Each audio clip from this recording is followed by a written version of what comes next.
Imagine this, a small pizza shop in New York, almost no customers inside, but outside, a row of Ferraris. Strange, right? Have you ever asked yourself, how is that possible? Here is the truth.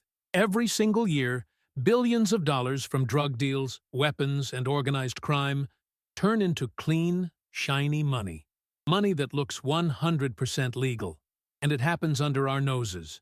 The mafia is not hiding cash under mattresses. They have systems, clever systems, sometimes absurd, sometimes genius, and all designed to wash money. In this video, you will discover the secret money of the mafia and how they wash billions. We will answer, what exactly is money laundering? Why do criminal groups need it? Who helps them?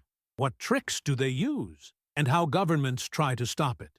I promise, by the end, you will look at that empty cafe with luxury cars outside very differently. Section 1. What is money laundering? Think of it like dirty socks. You cannot go to a wedding with socks full of mud, and the mafia cannot just deposit dirty cash in the bank. So they wash it. They make it look legal. In simple words, money laundering is taking illegal money and making it appear clean.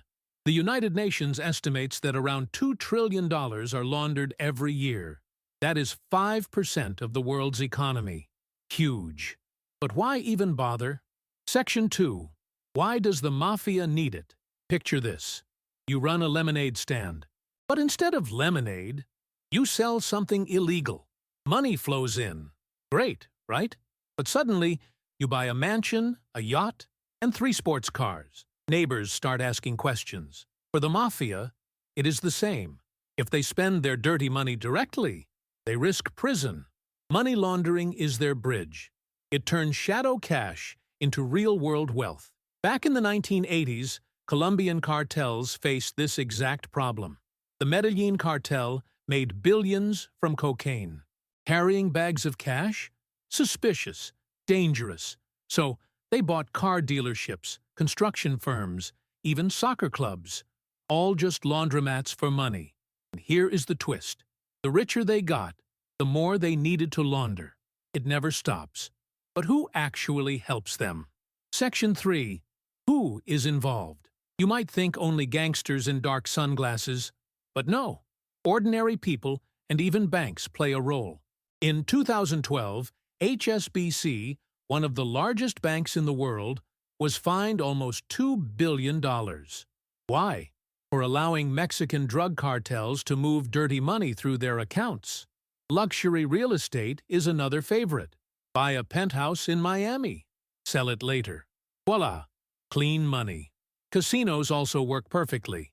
Walk in with dirty cash, buy chips, play a little, cash out. Now you have winnings.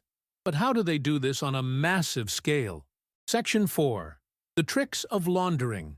Laundering usually has 3 steps: placement, layering, integration. But let us keep it simple. Step 1. Placement. Sneaking dirty cash into the system. Depositing small amounts into different banks. This trick is called smurfing. Step 2. Layering. Hiding the trail. Wire transfers across borders. Shell companies in tax havens. Crypto wallets mixed in. Like scattering your socks in dryers all over the city. Step 3. Integration. The money comes back. Now looking clean. It could appear as restaurant profits, real estate sales, or even fake lottery winnings. Want a real case? In the 2000s, Russian groups laundered over $200 billion. Yes, billion. Through fake companies in Moldova and Latvia. Judges signed fake documents. Banks moved the money. It was called the Russian Laundromat. So, how do governments even try to fight this? Section 5. Governments versus laundering stopping. Laundering is like catching smoke, but governments do try. In the United States, the Bank Secrecy Act forces banks to report suspicious cash transactions. That is why a $10,000 deposit in cash always raises questions. Globally, there is the Financial Action Task Force.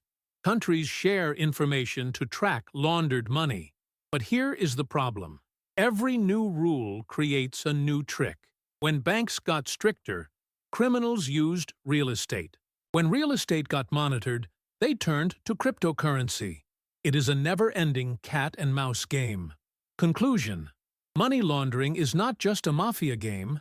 It shakes entire economies. It funds wars. It spreads corruption. And it makes housing and businesses more expensive for everyone. For criminals, laundering is freedom. For society, it is poison. The lesson? Where there is big money, there will always be laundering. And the chase to stop it will never end. Now let me ask you, what shocked you the most? That banks were involved? That casinos are perfect laundromats? Or the Russian Laundromat scandal? Share your thoughts in the comments. If you liked this explainer, hit the like button, subscribe, and share this with a friend who loves crime stories.